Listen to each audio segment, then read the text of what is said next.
Welcome to Thoughts Off the Stem. Thank you for joining me, Justin Barone, on this sesh. That's right, we're going to have a nice little sesh.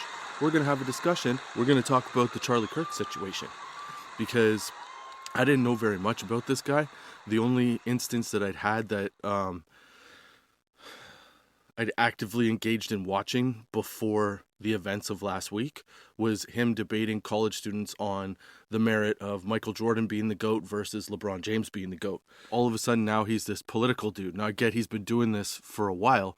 I don't know how he made the jump from discussing Michael Jordan into all of a sudden this like ginormous political machine, essentially. The Michael Jordan versus LeBron debate, like there's no real right and wrong. There's also no real consequence to that. Like you'll have fans that'll come up to you and talk shit or tell you this or that or whatever they think.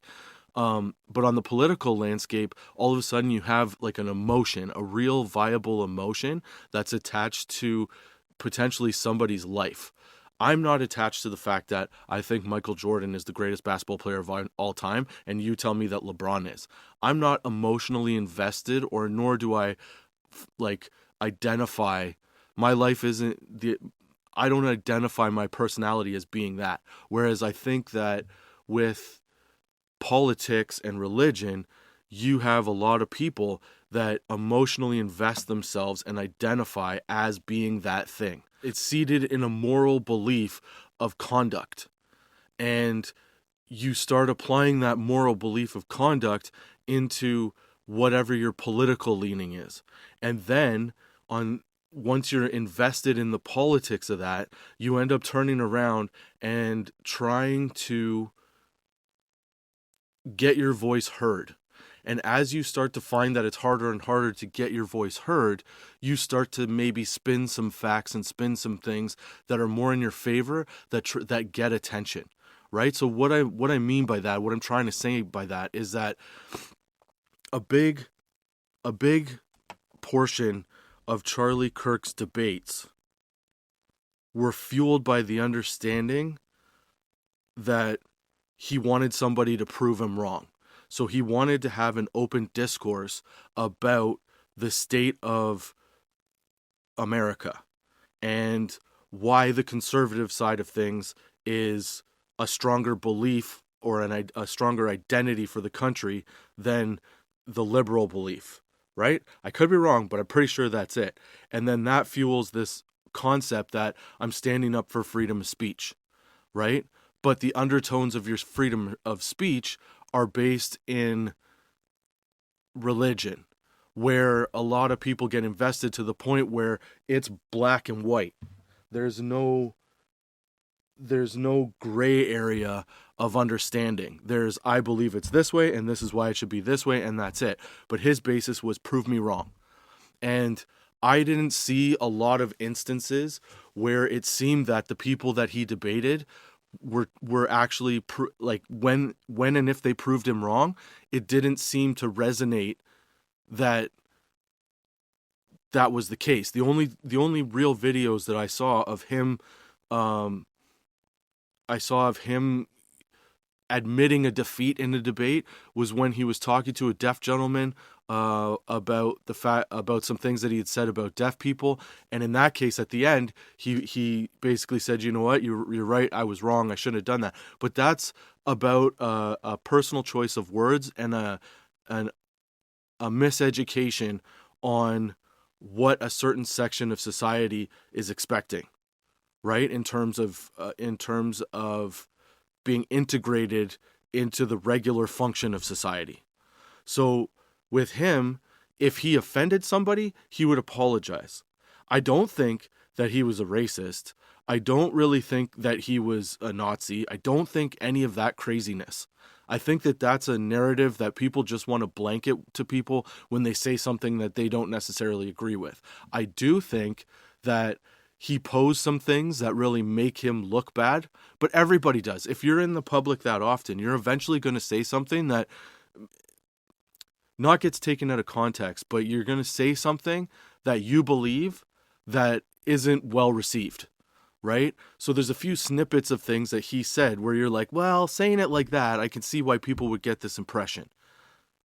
But again, he's battling an argument that started off as being bred out of like a pushy kind of accept me for me attitude, and he was trying to bring back essentially a way to be heard, or an ideology that was being squashed by the louder side of things. So he just amplified and got louder and louder and louder, to the point where I think that in his attempt at trying to debate this and change an opinion, he ended up taking on the tactics that he complained about the other side taking. So, for example, there was a lot of complaint about how his opposition would fearmonger, they would rage bait, and they would clip farm from events and rallies that they had to show their perspective only. But the problem is that anything that I saw with him, like, I had to hunt down clips that were neutral, that showed both sides of the point, and then allowed both sides of the point to be heard, and then showed what the actual outcome was. And I think that he started to do what his opponents do, and he started to do the same thing. He started to upload clips that were literally designed to spark emotion, to polarize people, and he would definitely, I think that the setting of going to a university or a college campus to debate college kids is the definition of clip farming, sorry, because as an older person that has more life experience, going into an environment like that, you put yourself in a position to control the environment, you put yourself in a position to control the discussion, and you put yourself in a position to be able to use tools like verbal traps and set up directions for the way that you want to take the discussion, right? Because when you're going into something like that, people aren't necessarily prepared, at least not in the beginning. They weren't necessarily prepared to debate him because they hadn't sat there thinking about it, but that was his whole purpose for being there. So he was already coming in with this kind of like, I'm more prepared than you, right? And I don't think that the argument that he didn't go to college has any weight, because he seemed like a relatively thoughtful and intelligent person. At least he seemed to really think about and understand the concepts that he was talking about.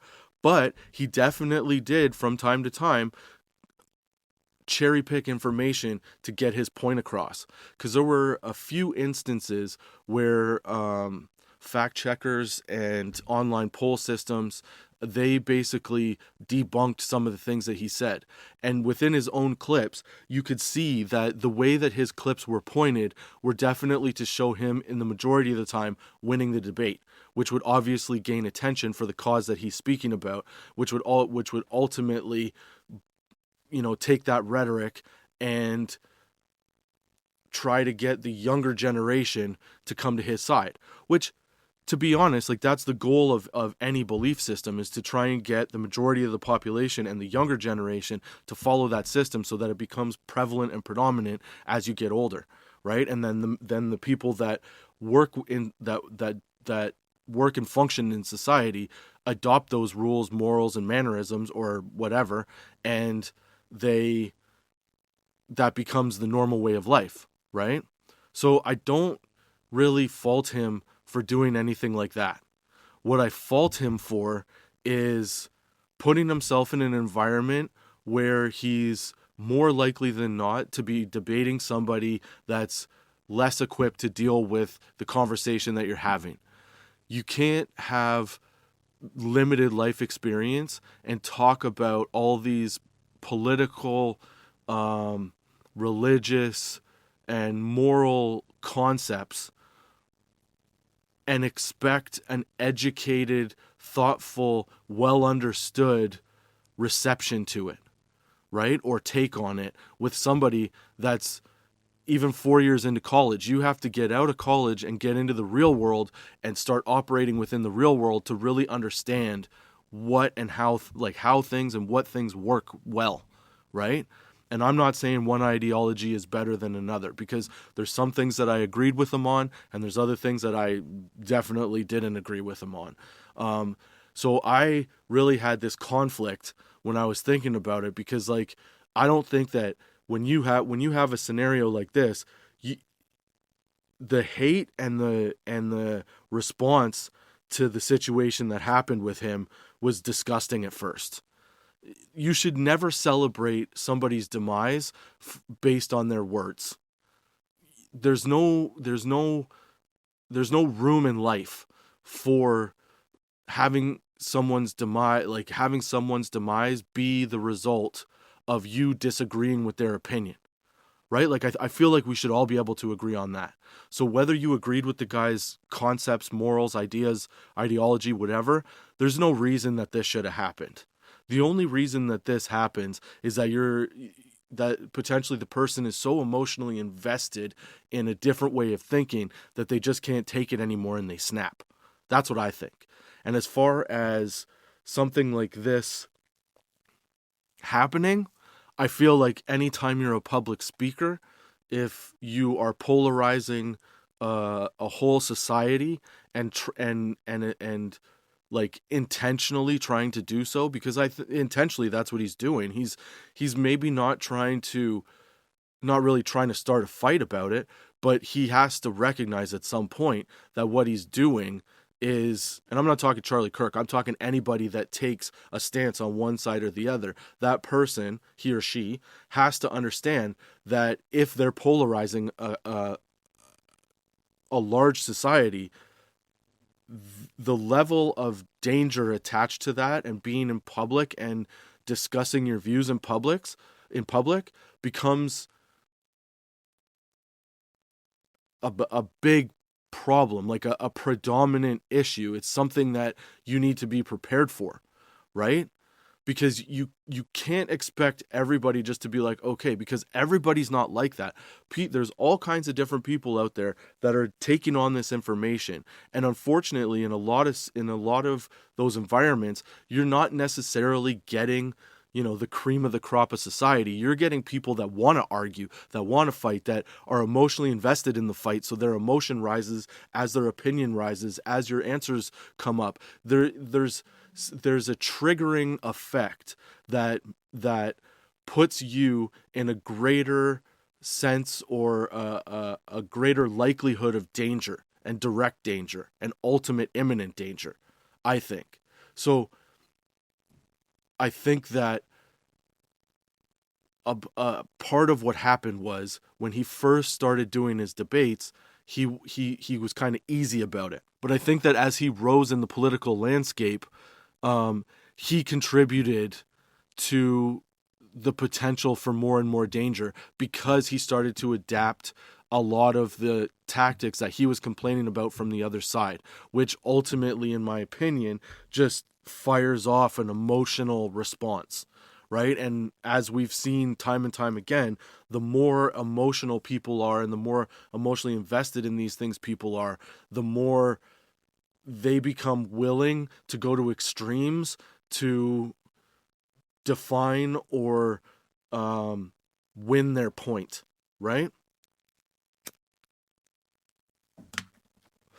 So I think it's horrible that a person of his stature could have this happen. I think that it's deplorable that people would think that it's acceptable to celebrate something like that.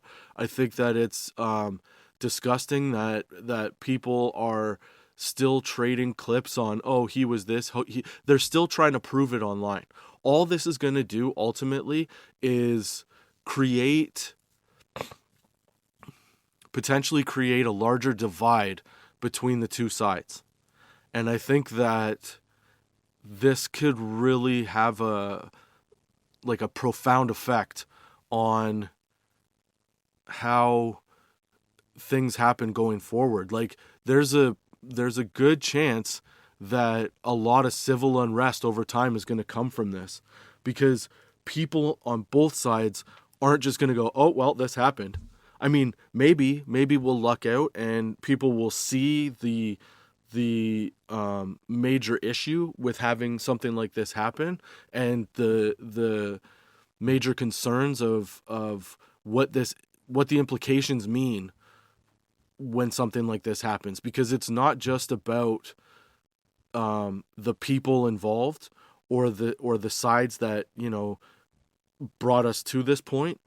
It's also about the understanding of free speech.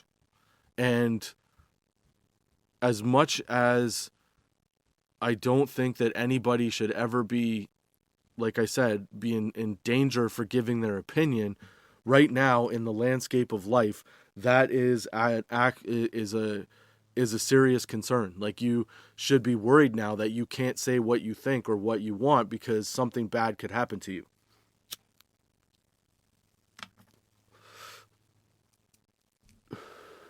And on one side, I think this makes people more willing to do certain things because they start seeing actions like this happen, and maybe they start thinking, well, yeah, I'm going to change something too. But then on the other side, there's the other part of, well, we have to get back at these guys, which could cause more of an uproar and more of a potentially violent engagement back and forth, right? And an escalation of violence and engagement. So I think that really everybody should just kind of take a step back, okay? And think about what the implications of this are. And forget about what side you're on, but understand that this has a real huge, like, stamp on it that is freedom of speech is at risk right now. Because if this is how it goes, people could clam up, stop talking, and then the conversation dies. But I think that we should also highlight the fact that what led to these events and these kinds of things happening is the over amplifying of emotion through social media, through any type of media, really. Because think about it, the thing that gets you to pay attention to something is generally some kind of adverse event. Something bad happens, then something good happens, or something good happens, then something bad. Like, there's controversy in everything that we watch now, right? So really the only way to get eyes on anything or ears on anything that you want to bring to the forefront of discussion is it has to be done in a way that is almost guaranteed to cause or manipulate some kind of frustration, right? And then the next thing you know, instead of being able to have a debate about it and actually talk civilly and go back and forth on merits and ideas and have an open dialogue about it, you have this very black and white, my point's better than your point, like, forum of focus to just go back and forth, right? And then within that, because you're emotionally attached to these ideas, the emotion grows and grows and grows until, boom, it just explodes. And I think that's what we should be more aware about now. I think that our awareness needs to focus on the concept of communication and how we communicate, what we communicate, and the way that we construct our delivery of information on both sides. Because all this is doing is creating a boiling point of violence, and that's it. That's my opinion. That's what I think.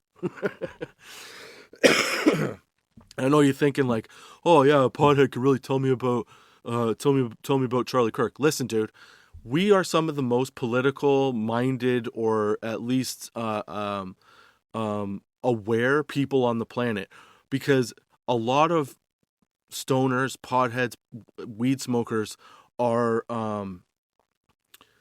advocates for change. And they always want to find a way to make things more inclusive, more peaceful, more unified. So when you say if you have the impression that somebody that smokes pot shouldn't have an opinion on the political landscape of today, you're ridiculous. Because, see there, I just did it. I just did the same thing. I just kind of like rage baited you a bit. You're not ridiculous, okay? But thinking like that is a bad way to think, because if you haven't smoked weed and you don't understand what weed does. You don't know that weed will help you think about different angles of all the different situations that you have in life. You'll reflect on it. If you get interested, it motivates you to read and learn about it, because one thing about pot is that it will make you feel insecure about the things that you don't know, right? And if you try to start having discussions about things that you don't know, then the weed itself is going to be like, you don't know what you're talking about, shut up. That's why it's taken me like three tries to do this podcast, because I'm not trying to talk about Charlie Kirk the man, because it's unfortunate what happened to him, and it's never should have happened, and it's actually, no matter what his beliefs are, that should never happen to somebody. So we can't condemn a person. We can't condemn people for thinking differently than us. We have to allow the concept of change to take hold in our lives. And potheads are really good at doing that, because a lot of us are not just the, I'm sitting on the couch stoner dude that everybody thinks we are. We're highly motivated individuals that want to learn about life and how to make life a peaceful coexistence. Okay? And we're very aware what we're watching, what we're looking at, and we're very good at, like I said, reflecting on the values, the morals, the conversation that happens in front of us.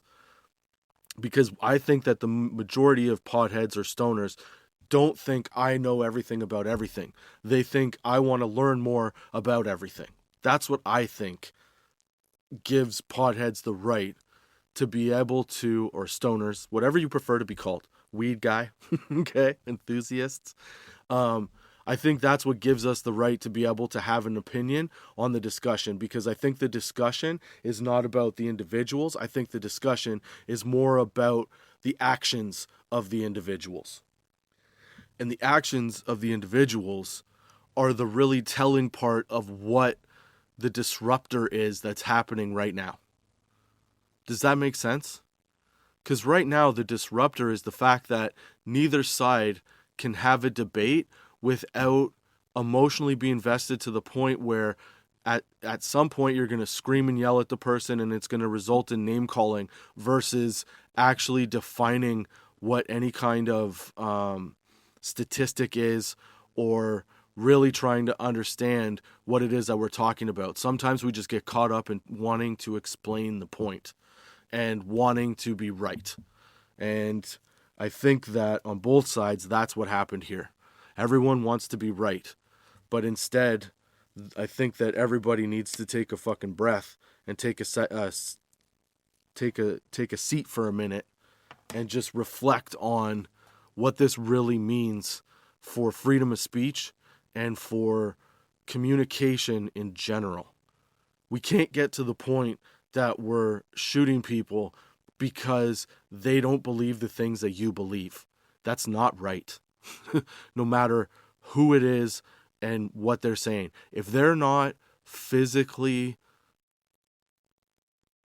harming people or preventing someone else living the way of life that they choose to live, then that person should be allowed to speak and say their piece without having to worry about what their fate's going to be. That's my take on the Charlie Kirk thing. I think it's very unfortunate. It really sucks. And because that was going to be such a heavy episode, I decided that I was going to smoke a bit of an indica to keep myself calm and relaxed and try to be as thoughtful as possible. So hopefully I was, and hopefully you see my point. You can also tell me if you think I'm wrong. Let me know. Leave a comment. But to do this podcast, to keep my energy level at a certain comfort, I decided I was going to smoke, and did smoke. That's right. This sesh, I smoked, what's it called? Ripe Flowers, Red Bulls. Now, I thought this was going to be a sativa. It's not. It's an indica. That's why I decided to smoke it, because I wanted to stay calm for this. And so this is what it is. It's a 1 gram joint. It was 1 gram of dried herb I put in a joint. and it's 26.4% THC. Um, it's got it's got a it doesn't say what the percentage of terps it is, but its top 5 terpenes are beta-caryophyllene, alpha-humulene, D-limonene, linalool, beta-myrcene. Yeah, those are the 5. It's good. It's kind of tasty. It's got like an earthier flavor. It has like a hint of pepper. Um,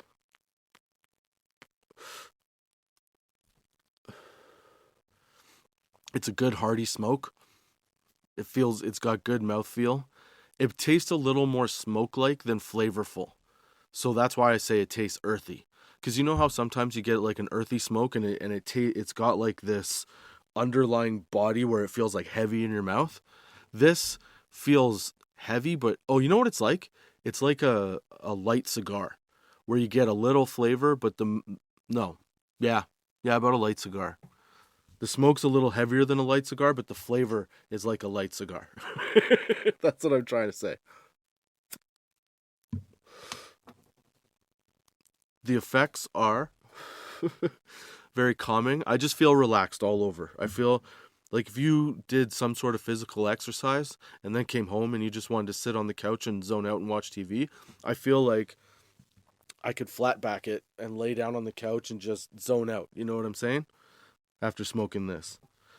It's not really a head high. It doesn't really hit you in the head at all. It's pretty much all body, which I think is why I was able to explain myself in this one, cuz like I said, I tried this like 4 or 5 times and it didn't work out as well as I thought it would. It burns nice and slow. The ash is gray, so that's nice. It doesn't really, I mean, I did cough, but it doesn't really give you a bad cough. Um, it tastes like it should, kind of. Okay. But yeah, I would recommend it. I'd recommend it if, because I don't know what it cost. It was donated to the show. So, um, if it's not an expensive half quarter, like if it costs you 25 to $30, then it's a good pick. If it costs you any more than that, I wouldn't bother. You could get better stuff. But for just having a laid back high, I don't know how long it'll last. Hopefully a bit. This one's really nice. It'd be a good after workout high, after workout smoke. Make sure that you don't get any muscle cramps the next day. Yeah, it's got 0.07% CBD. Now I'm about, 3/4 of the way through this gram joint that I rolled of it. And I feel like the taste is getting to me. So I'd say if you're gonna smoke this, do like a half gram. You probably don't need the whole gram. It seems strong enough. You feel a bit in your eyes, mostly in your eyes, your cheeks, and then your whole body's just like, oh, I'm good. I'm just gonna lay back here. But your mind is, you could be social on it. It's a good social relaxer. So if you have social anxiety, this might be good for you. Especially if you're a little bit high, like tightly wound, this might bring you down a bit. Could be good. So I recommend it. Yeah. That's what I say. I say check that out. I say what happened to Charlie Kirk is it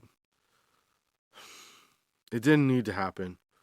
It's a very disappointing act that shows you the state of society right now. And I think that it should be a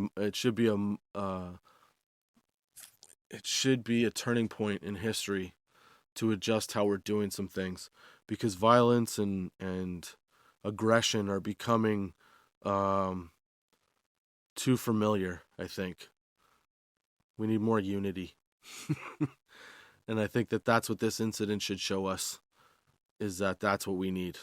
We need to unify. We got to find the common ground, the middle spot, the sweet spot. And we got to start, interacting on that level, because the way that we're going right now is just, dude, it's leaning to chaos. But those are my thoughts off the stem for this week.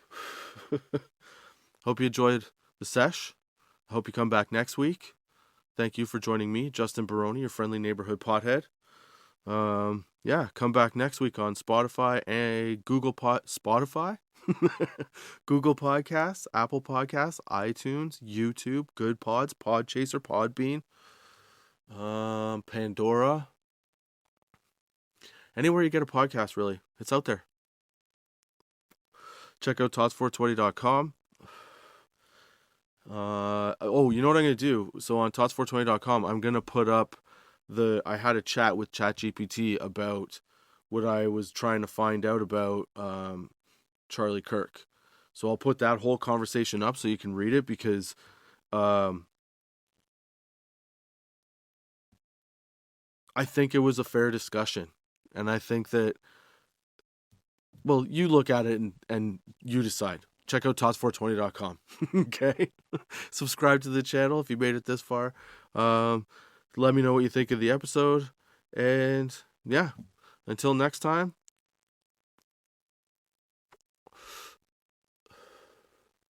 Keep your lids low, baby.